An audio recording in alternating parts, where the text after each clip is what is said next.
বাউল সাধনা সম্পর্কে আমাকে মাফ করবেন, এমন কিছু কর্মকাণ্ড তাদের আছে যেগুলো আমি না বললে আপনারা বুঝবেন না, বলতে হবে, আমাকে একটু বেহায়া হতে হবে। আমাদের দেশে মানুষ জানে না, অনেকে ম্যাক্সিমাম লোক। আমি ব্যক্তিগতভাবে লালনের আখড়া থেকে নিয়ে ফকিরদের বিভিন্ন আখড়া ঘুরে ঘুরে দেখেছি। আমি নিজের অভিজ্ঞতার কথা আপনাদের কাছে চাপিয়ে দিতে যাব না, তাদের বই পুস্তকের আলোকে বলবো। আমি জানার জন্য তাদের বিভিন্ন আখড়া আখড়া ঘুরেছি। এইবার দেশে গিয়ে আমি কুষ্টিয়াতে গেছি। আমার উদ্দেশ্য ছিল লালনের আখড়া যাওয়া, দেখা সেখানে, এবং শুধু শোনা কথা বা পড়া কথারও বিশ্বাস না করে নিজে চোখে দেখা। তাদের আখড়া যদি কেউ যেয়ে থাকেন, ফকিরদের তারা তথাকথিত জিকির করে যেগুলাতে, এগুলোতে আপনারা দেখবেন পুরুষের সাথে একজন নারী লাগে, অন্ধকার হইতে হয়, এবং গাঁজা তো প্রয়োজনই হয়, এবং বাকি কি কাজগুলো হয় সেগুলো বই থেকে শুনেন, আমার অভিজ্ঞতা থেকে না শুনে। দেখুন, বাউল ধর্মে পরকীয়া প্রেম জায়েজ আছে। আল্লাহর কসম, আমি নিজে যাচাই করে যশোরের এক গ্রামে গিয়ে সন্ধান পাইছি যে এখানে, এমনি অন্য কাজে গেছি, পরে শুনছি যে এখানে আপনার ফকিরদের আখড়া আছে। তো আমি দেখতে গেছি, একদিন না কয়েকদিন পরে জানতে পারছি যে এক মহিলা আছে, তার স্বামীও আছে, কিন্তু সবাই জানে এই মহিলা সারাদিনই জেনা করে তার ওই সাধন সঙ্গীর সাথে, বাউলদের সাথে। এবং কোন কোন মহিলার তো সংসার শেষ, আবার অনেক পুরুষও করে যারা বাউল। এটা তাদের ধর্মের গুরুত্বপূর্ণ কাজ, জেনা করা। সারাদিন জেনাটাই ইবাদত বাস, এবং জেনার মানে মূল মুহূর্ত যেটা, সেই মুহূর্তেই নাকি স্রষ্টা হাজির হয়ে যায়। প্রিয়দিনী ভাইরা, বাউলরা মনে করে, আপনারা হয়তো অনেকে প্রথম শুনছেন, শুনে রাখেন, বাউলদের দৃষ্টিতে মানুষের শরীরের বিভিন্ন রোগ বালাই বারো হওয়ার জন্য একটা বিরাট বড় ওষুধ হলো মেয়েদের রস পান করা। রস বুঝেন কি? না, রজ বলতে দুইটা জিনিস। এক হলো কুমারী মেয়ের প্রথম মাসিকের রক্ত, আরেকটা হলো পুরুষদের যেরকম উত্তেজনার কারণে বীর্য বের হয়, মেয়েদের যে পদার্থটা আসে এটাকে রজ বলে। এই রজ, এটা পান করলে কোনো রোগ বালাই শরীরে থাকে না, এটা বাউলদের বিশ্বাস। আরো শুনবেন, তারা বলে রোগ থেকে মুক্ত হওয়ার জন্য, বিভিন্ন রোগ থেকে, বড় বালা মুসিবত অসুখ বিসুখ থেকে ভালো হওয়ার জন্য নিজের মুখ এবং মেয়েদের স্তনের দুধ পান করলে রোগ ভালো হয়। আরো শুনবেন, তারা বলে সমস্ত রোগ থেকে সর্বরোগের ঔষধ একসাথে যদি পাইতে চান তাহলে কি করতে হবে? মল, মূত্র, রজ এবং বীর্য, মল, মূত্র, রজ এবং বীর্য, এগুলা সবগুলা মিক্স করে একটা ঔষধ বানায় তারা, নাম হলো প্রেম ভাজা। ওষুধের নাম কি? প্রেম ভাজা। এটা খাইলে আর কোনো রোগ থাকে না।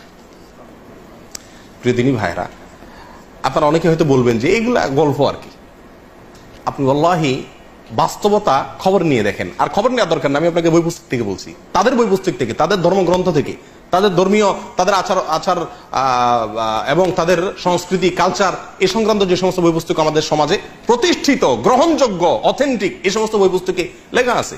তার ভিতরে বাংলাদেশে বাউল বইয়ের 350 থেকে 382 নম্বর পৃষ্ঠায় এই কথাগুলো উল্লেখ আছে। কথা বুঝে আসছে ভাই? আমাদের দেশে অনেক মানুষ না জেনে এই ফকিরদের কাছে চিকিৎসার জন্য যায়, ছেলেবেলে অসুখ হলে যায় না, কি ওষুধ দেয় এটা ওই শয়তান জানে, আর শয়তানকে যে শয়তানই শিখাইছে সেই শয়তান হয়তো জানে, আল্লাহ সুবহানাহু ওয়া তাআলা জানে, আমরা অনেকে জানিও না। আমাদের দেশের নাস্তিকরা বাউলদেরকে খুব পছন্দ করে, একটা মজার বিষয়। কারা পছন্দ করে? নাস্তিকরা কোনো ধর্মকে পছন্দ করে না, কিন্তু বাউলদেরকে খুব পছন্দ করে। ডক্টর আহমদ শরীফ নাস্তিকদের গুরু, বাউলদের নিয়ে বই লিখছেন এবং বিরাট বিশ্লেষণ করেছেন, তাদের ঐতিহ্য তুলে ধরেছেন। শুধু তাই নয়, বাংলাদেশের যারা নাস্তিক, সেকুলার, এরা সবসময় বাউলদেরকে প্রমোট করে। লালনের আখড়ায় 50 জন গাঁজা খাইছে, এটাকে সমস্ত মিডিয়া বা অনেক মিডিয়াতে খুব ফলাও করে প্রকাশ করে, আজকে লালনের এখানে ওরস হইতেছে, ওরস, গাঁজা খাইছে। লক্ষ লক্ষ মানুষের মাহফিল হয়, লক্ষ লক্ষ মানুষের ভালো কোনো কাজ হয়, সেটা কোনো মিডিয়াতে প্রচার করে না। কিন্তু ওই আখড়ায় গাঁজা খাইছে কয়েকটা, সেটারে সারাদিন টেলিভিশন নিউজে বলে। কেন নাস্তিকরা এত পছন্দ করে কেন? এর কারণ হলো এই বাউলদের তাদের যে কর্মকাণ্ড, এই কর্মকাণ্ড করে খোলাসা কথা কয়েকটা পয়েন্ট। নাম্বার 1 যেটা বললাম, দেহ নিয়ে সাধনা। দেহ নিয়ে সাধনা মানে যৌনতা, সোজা বাংলা। নাম্বার 2, আপনার যত নোংরা, বিষ্ঠা, নাপাক পৃথিবীর কোন ধর্মের মানুষরা যেগুলোকে পাক মনে করে না, হালাল মনে করে না, এই সমস্ত জিনিসগুলোকেও তারা শুধু হালাল আর পাকই না, এগুলা বিরাট ঔষধ মনে করে। লালনদের বাউলদের একটা গ্রুপ আছে যাদেরকে বলা হয় নেড়ার ফকির। কি বলা হয়? নেড়ার ফকির। নেড়ার ফকির, নেড়ার ফকির মানে বুঝেন? নেড়ার ফকির মানে হলো, নেড়া শব্দের অর্থ হলো যার কোনো ঘর সংসার নাই। নেড়ার ফকির মানে যাদের কোনো কি নাই, ঘর সংসার। ম্যাক্সিমাম বাউলদের কোনো বিয়ে হয় না, এরা বিয়েতে বিশ্বাস করে না। সাধারণ সঙ্গিনী হইলেই হলো, যে কারোর বউ হইলেই হলো, বিয়ের দরকার হয় না, এবং তারা বিয়ে করে না। তাদের মূল কথা হলো ইসলাম পালন করার জন্য মক্কাতে যাওয়ার দরকার নাই, মদিনা যাওয়ার দরকার নাই, আল্লাহ রাসূল সব এই দেহের ভিতরে আছে, শুধু দেহ নিয়ে সারাদিন পড়ে থাকলে চলবে। ধর্মীয় যত কর্মকাণ্ড, আচার অনুষ্ঠান, আমল, ইবাদতের কথা কোরআন সুন্নাহয় বলা আছে, এর কিচ্ছুর দরকার নাই। এগুলা সবগুলা নাউজুবিল্লাহ মানুষের বানানো। তাহলে কি করতে হবে? শুধু সারাদিন এই দেহ নিয়ে পড়ে থাকতে হবে, ঘর সংসার বাদ দিয়া মাতলামি করতে হবে, ভিক্ষা করে বেড়াইতে হবে, বাস। তাহলেই স্রষ্টাকে পাওয়া যাবে। এর ভিতরেই স্রষ্টা আছে, মানুষই স্রষ্টা, অন্য কথা বলতে গেলে। এ হলো বাউল ধর্মের খোলাসা কথা। নাস্তিকরা যেহেতু বাংলাদেশে মানুষের ধর্মীয় আচার, মসজিদ, মাদ্রাসা সহ্য করে না, এরাও একই। এই জন্য নাস্তিকরা এদেরকে খুব কি করে, পছন্দ করে। বাউলদের ধর্মে, বাউলদের বিশ্বাসে বৈরাগ্যতার বিরাট বড় অবস্থান। নবী সাল্লাল্লাহু আলাইহি ওয়াসাল্লাম বলেছেন, লা রুহবানিয়াতা ফিল ইসলাম। ইসলামে কোনো বৈরাগ্যতা নাই। আল্লাহ সুবহানাহু ওয়া তাআলা কোরআনে কারীমে বৈরাগ্যতা, যে বৈরাগ্যতাকে আগের যুগের বিভিন্ন জাতিরা নিজেদের ধর্মীয় কাজের অংশ বানিয়ে নিয়েছিল, আল্লাহ সুবহানাহু ওয়া তাআলা তাদের সমালোচনা করেছেন। রুহবানিয়াতান নিবতাদাউহা মা কাতাবাল্লাহু লাহু। এই রুহবানিয়াত বা বৈরাগ্যতা, সংসার বাদ দিয়া ওই বৌদ্ধদের মতো এক কালার একটা কাপড় পরে, লম্বা চুল রেখে, গোসল নাই, পরিষ্কার নাই, নোংরা, আবর্জনা, ময়লা, এই অবস্থায় সময় পার করা, পাগলামি ছাগলামি করা, এটাই হলো জীবন। এটাই বলে বৈরাগ্যতা। এই বৈরাগ্যতা আপনার বাউলদের গুরুত্বপূর্ণ একটা আপনার তাদের গুরুত্বপূর্ণ একটা কালচার হলো কি থাকা, বৈরাগী হয়ে থাকা। কি থাকা? তারা কোনো সমাজের সাথে মিশতে চায় না। বাউলদের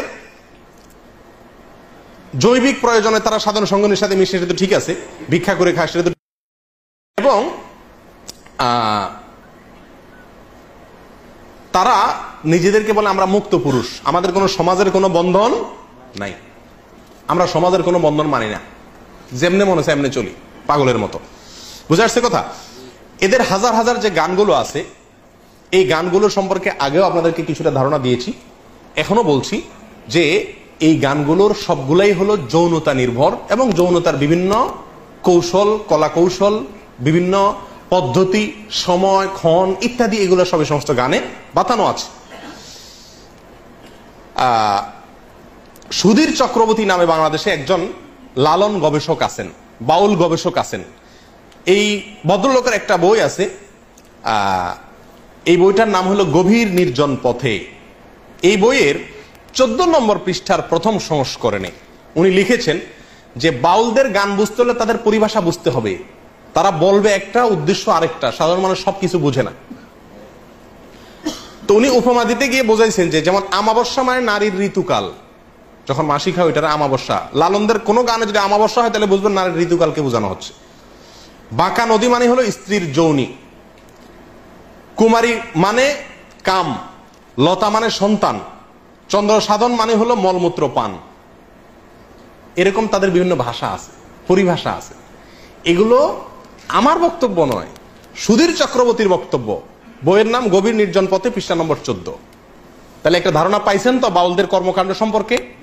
আচ্ছা, এখান থেকে আমরা জানলাম যে তারা বৈরাগী, সংসার ধর্ম চায় না, আগলামি পাগলামি করে, এ হলো তাদের জীবন। বিকৃত আপনার যৌনাচার, বিকৃত যৌনাচার আর অসামাজিক জীবনযাপন, এগুলা হলো পাগলামি, এটা হলো বাউলদের কর্মকাণ্ড।